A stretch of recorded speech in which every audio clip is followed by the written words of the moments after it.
はい。じゃあ、ベーハカーの合唱団の方から、たくさん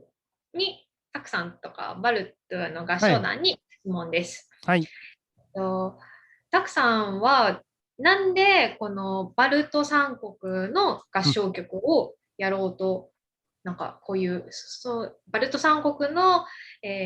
合唱音楽をやるグループっていうか、うん。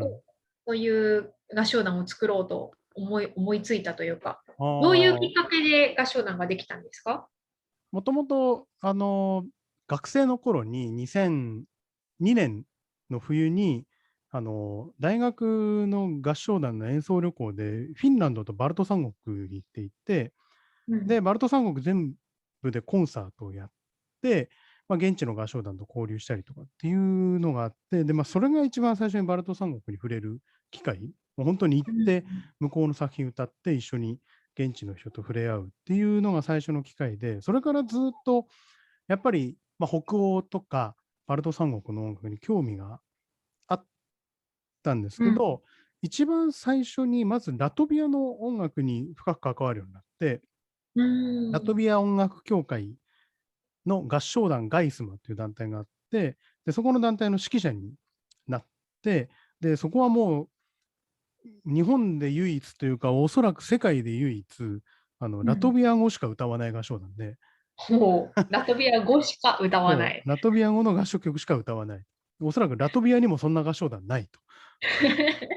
ラトビア人ですら、なんか英語とかラテン語とか歌ってるのに、我う々はん。頑くなにラトビア語しか歌わないっていう合唱団の指揮者をやることになって、で、ラトビアに深く関わるようになって、で、歌の祭典にも、ラトビアの祭典にも参加してたんですおー。けど、関われば関わるほど、他の2国、リトアニア、エストニアの音楽が、全然ラトビアと違うなっていうのが分かって、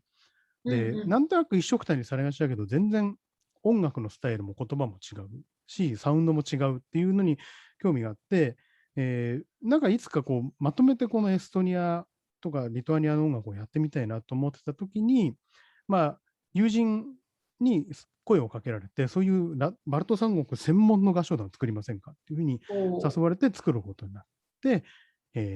ツイッターで人を募集したんですね、最初。うん。バルトうん。三国のものだけやりますって言って人を集めてスタートしたっていうのが最初ですね。だから、ほとんどのメンバーはバルト三国の音楽歌ったことなくって、でも興味あ、はあって、そうなんですか。うん。うん。あの、国自体に興味がある人が多くて、エストニアに興味がありますとか、昔エストニアに行ったことがありますとかっていううん。人がいて、そういう合唱曲を歌いたいなとうっすら思ってたけど、こう歌う場所がないと。そういう合唱団うん。がなかった。けども、バルトという合唱団ができると聞いて、あの、来ましたっていう人はほとんどで、うほとんどのん。人はみんなもう本当にゼロから発音とか言語を学んでやってるっていう感じですね。おー、すごいですね。うん。だから僕はバルト三国の音楽が、音楽自体が好きだっていうのもあるし、あとなんかその国民、バルト三国の国民が、なんか自分たちでこう喜んで合唱をこうしているっていうのが、あんうん。まりこうやっぱ日本の合唱会ではこう見られない風景だなと思ってて、なんかそこをこう、そうなりたいっていうのとはまたちょっと違うんだけど、なんかそこからこう、合唱する意味みたいなのを見つけられるんじゃないかなと思って、うん。エストニアでその学生の時に、演奏旅行で行った時に、そのエストニアの聴衆の前で、ムーイサマオミナアルムを歌った時に、うん。すごい感動してっていうのは、聴いてる人はみんな起立して、こう一緒にうん。僕らと歌い出す。で、何人かもう泣いてる人もいるし、で、若い人もすごい年寄りもみんなこう歌ってるし、みんなこう、なんかその曲を大事にしてるっていうのを目の当たりにして、で、その時も一緒に行ったメンバーがもうその時全員もう泣いちゃって歌いながら。うん。うん。で、なんかその時の経験が、なんかすごく大きく残ってるかな。あれは何だったんだろうっていう。あの人たちはどうしてあんなにこう歌にこう思いを託せるんだろうみたいなのがずっと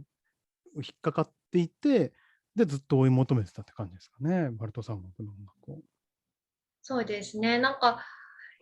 こう、そうやって聞いて思い返してみれば、このやっぱり私とか中学生とか高校生とうん。かぐらいでずっとすごい合唱一生懸命なんかもう大好きで、うん。もうずっともう本当に好きでやってたけど、うん。なんかやっぱり、まあ、目指すところっていうか、なんかやっぱり合唱コンクールだっうん。たりとか、すごい楽しかったけど、なんかどういう理由で歌ってるかっていうか、なんか歌うことの意味みたいなものうん。はあんまり考えたことがなうかったかもしれん。ないですね。うん、はい。という、なんかすみません、真面目な話になってしまいましいやいやいやいや、た。